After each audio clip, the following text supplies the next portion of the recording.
Assalamualaikum warahmatullahi taala wabarakatuh. Bismillahirrahmanirrahim. Kembali lagi bersama saya Akang Egot, dimana pada kesempatan kali ini Akang akan mengatakan atau mengungkapkan sebuah fenomena itu, yaitu pembukaan mata batin tahap kedua versi Akang Egot ini ya. Insya Allah melalui tahap dan proses pembukaan dari Sang Sagulung ini itu berefek dan berakibat ya resikonya sangat kecil untuk membahayakan bagi diri kita sendiri. Insya Allah kalau melalui proses dan tahapan ini tidak akan berefek yang aneh-aneh, karena mata batin itu bahwasannya bukan sesuatu hal yang mudah dan gampang. Semua butuh proses, semua harus melalui tahap-tahap yang ditentukan sesuai bimbingan dan didikan guru kalian masing-masing. Jadi pada intinya di kesempatan kali ini Akang akan membuka atau akan menjelaskan, yaitu metode pembukaan mata batin tahap kedua. Yang tahap pertama kan sudah Akang jelaskan sebelumnya ya, syarat utamanya itu harus ngantuk. Nah ini untuk keduanya. Namun sebelum Akang menjelaskan apa yang nanti kita tuju, yaitu pembukaan mata batin, mohon dukung dulu channel Akang ini agar kedepannya bisa menjadi sebuah manfaat untuk semuanya bagi yang membutuhkan. Sebelum itu, mudah-mudahan kalian semua saudara seiman dan seislam Akang, baik muslim ataupun itu non muslim, semoga senantiasa Allah Subhanahu wa taala memberikan keberkahan dan kebarokahan terhadap hidup kita masing-masing. Amin Allahumma amin. Jadi untuk tahap kedua maksudnya daripada pembukaan mata batin ini, langsung saja ya akan jelaskan.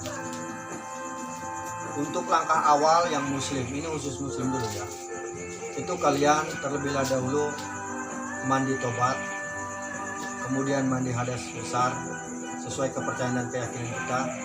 Lalu setelah itu siapkan kamar ya, kemudian kita sholat hajat. Ingat, baju pun harus bersih, jangan ada sampai kena najis-najis kecil. Jadi alangkah baiknya kita harus ganti baju yang longgar, jangan baju ketat-ketat, baju pakai levis itu nggak boleh. Kecuali kalian sudah mahir, sudah terbuka secara sempurna pembuka mata batin, itu terserah. Ini kan baru bertahap demi tahap. Baik, setelah kalian sholat hajat, artinya ini menuju sholat hajat, setelah menyiapkan kamar, tempat, wewangian itu kalau perlu ya memang disunahkan ya, bukan bertujuan untuk apa-apa. Parfumnya kalau bisa, harus yang non alkohol. Itu saran dari Akang. Baik, kita lanjut. Ini untuk khusus muslim ya. Setelah kalian sholat hajat, nah jangan langsung dulu ke tujuan. Salam terlebih dahulu, tapi salamnya salam goib ya, bukan sekedar salam biasa. Bagaimana salam goib itu Akang akan jelaskan. Simak baik-baik. Bismillahirrahmanirrahim. Assalamualaikum ya Nabi Allah, assalamualaikum ya Rasulullah, assalamualaikum ya Habiballah, assalamualaikum ya Rijalul Goib, assalamualaikum ya Walil Goib, assalamualaikum ya Ahlil Goib, assalamualaikum warahmatullahi wabarakatuh. Atau yang lebih detailnya lagi, assalamualaikum ya Rasulullah, assalamualaikum ya Nabi Allah, assalamualaikum ya Wali Allah, assalamualaikum ya Rijalul Goib, assalamualaikum ya Ahlil Goib, assalamualaikum ya muslimin wal muslimat, assalamualaikum warahmatullahi wabarakatuh. Itu salam goibnya sebelum kita melakukan sholat, atau maksudnya sesudah sholat hajat maksud Akang, sebelum kita berzikir ya, karena fungsinya itu kita memanggil daripada orang-orang yang terdahulu sebelum kita ada, yang sudah diberikan mujizat masing-masing, yang sudah diberikan karomah dan ilmu laduni dari Allah Subhanahu wa taala. Langkah kedua, kalian bertawasul atau hadarat ya, sebisa dan semampu kalian. Urutannya ya seperti umumnya. Yang pertama yang jelas Nabi kita ya, Nabi besar Nabi Muhammad SAW.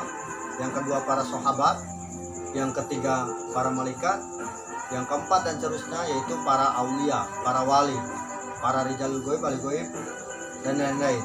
Namun pada intinya kalian harus mencantumkan nama kita pribadi. Misalnya contoh, ila arwahi wa jasadi, itu nama kita. Kalau laki-laki berarti larinya ke ibu.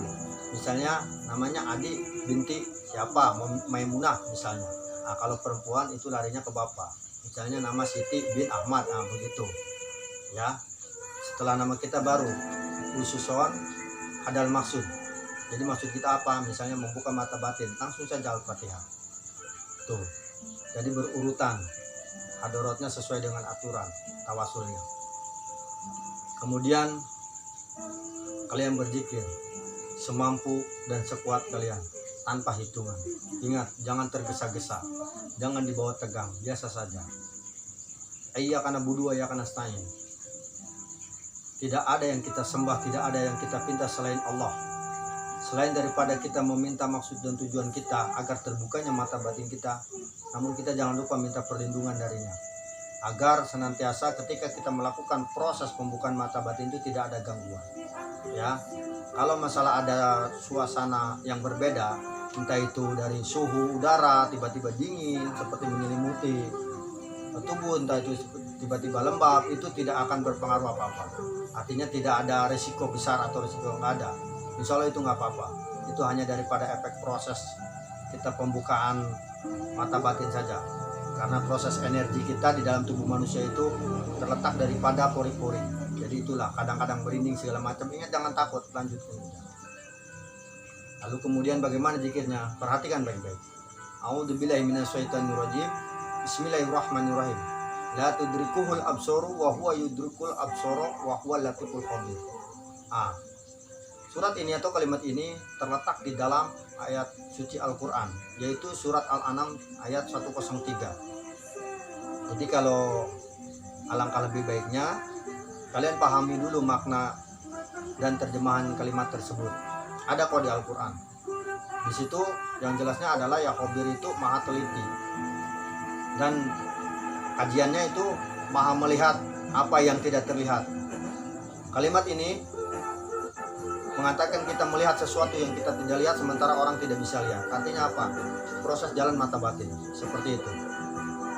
Insya Allah. Makanya apabila ada yang ingin dipertanyakan, silakan kalian lihat deskripsi Akang. Di situ ada nomor Akang pribadi untuk konsultasi. Insya Allah tidak dipungut biaya sepeser pun. Gratis. Karena ilmu hakikatnya wajib diamalkan. Sesuai dengan tahapan dan metode, insya Allah itu tidak mengandung resiko apa-apa. Yang penting sesuai aturan dan bimbingan serta didikan seorang guru, ya.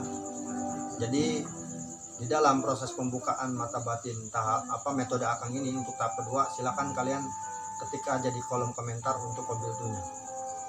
Qabiltu lillahi ta'ala, insyaallah. Nanti Akang like. Itu ya. Jadi kalau untuk masalah jumlah tak terbatas. Kalau memang misalnya waktunya sempit 313 tidak apa-apa.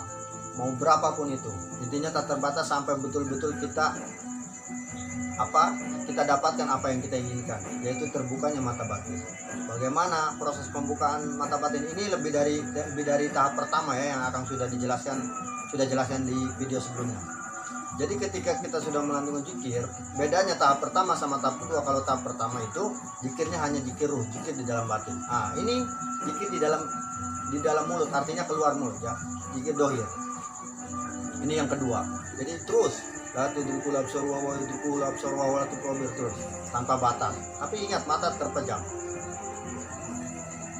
Dasarnya coba kalian lepaskan dulu semua beban yang ada dalam pikiran, entah itu hutang, kerjaan dan lain-lain. Insya Allah itu akan mempercepat proses terbukanya mata batin kita. Apabila kita melihat ada gambaran makhluk-makhluk yang kita tidak pernah lihat, menyeramkan dan lain-lain, atau kalian jangan takut. Ingat, jangan takut. Kita harus yakin di situ kita tidak sendiri, tapi kita tidak Allah. Ada Allah maksud Akang, karena kita meminta sama Allah.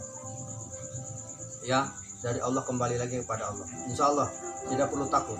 Dan kalau memang kalian tidak kuat, jangan dipaksakan. Cukup kalian ucapkan astagfirullahaladzim dan berucap alhamdulillahirobbilalamin, rasa syukur itu karena Tuhan atau Allah sudah memberikan apa yang kita inginkan. Jadi itu saja. Ini tahap kedua, tidak beresiko, tidak berefek berat kok, insya Allah ya. Jadi mungkin itu adalah metode tahap keduanya. Ini untuk muslim. Kalau bagi non muslim, ya ini untuk khusus non muslim, kalian alangkah baik tetap harus mandi malam ya, jam 12 ke atas. Terus ganti baju, lalu kemudian siapkan kamar, duduk, terserah duduk bagaimanapun bentuknya, yang penting duduk, nggak perlu ada gerakan ini gerakan segala macam. Ini adalah metodenya rileks saja, santai ya. Kalian meminta dengan kepercayaan dan keyakinan kalian, meminta sama Tuhan kalian untuk apa yang kita inginkan, yaitu terbukanya mata batin. Pejamkan mata, rileks, santai, lalu perhatikan nanti ada sesuatu gambaran sedikit demi sedikit.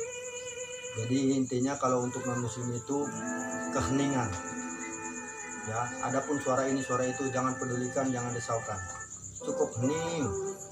Atau di dalam hati kalian selalu mengucap apa yang biasa kalian yakini, misalnya ya Tuhan, ya Tuhan, ya Tuhan, ya silakan. Yang penting ingat tujuannya satu, terbukanya mata batin kita, dan minta juga perlindungan sama Tuhan kalian. Insya Allah saudara seiman dan seislam akang dimanapun kalian berada, metode kedua ini akan berhasil apabila kalian mengerjakan secara sungguh-sungguh. Pertama, terutama diawali dengan niat, keyakinan, berikut kesabaran. Insya Allah ya, tidak akan terjadi apa-apa. Untuk lebih jelasnya lagi, silakan nanti kalian konsultasi langsung sama Akang di nomor yang sudah Akang cantumkan di deskripsi itu ya. Baik, mungkin hanya ini yang Akang bisa sampaikan di metode kedua ini, proses pembukaan mata batin. Insya Allah untuk tahap berikutnya, metode ketiga, Akang akan buat video lagi. Makanya jangan lupa dukung channel Akang ini untuk subscribe, komen, dan juga like-nya, atau nyalakan lonceng notifikasinya agar ketika Akang update video-video terbaru kalian bisa tahu. Hanya itu yang bisa Akang sampaikan. Apabila ada sedikit kesalahan dan ucapan Akang yang tidak berkenan, mohon untuk dibukakan pintu maaf yang selebar-lebarnya. Jadi untuk semuanya, baik muslim ataupun muslim, Akang doakan mudah-mudahan di dalam kehidupan kita masing-masing selalu diberikan keberkahan dan kebarokahan oleh Allah Subhanahu wa taala. Amin ya rabbal alamin. Akang tutup dengan Rabbana atina fid dunya hasanah wa fil akhirati hasanah wa qina adzabannar bi fadlika subhana rabbikal izzati amma yasifun wal mursalin walhamdulillahi rabbil alamin. Terima kasih.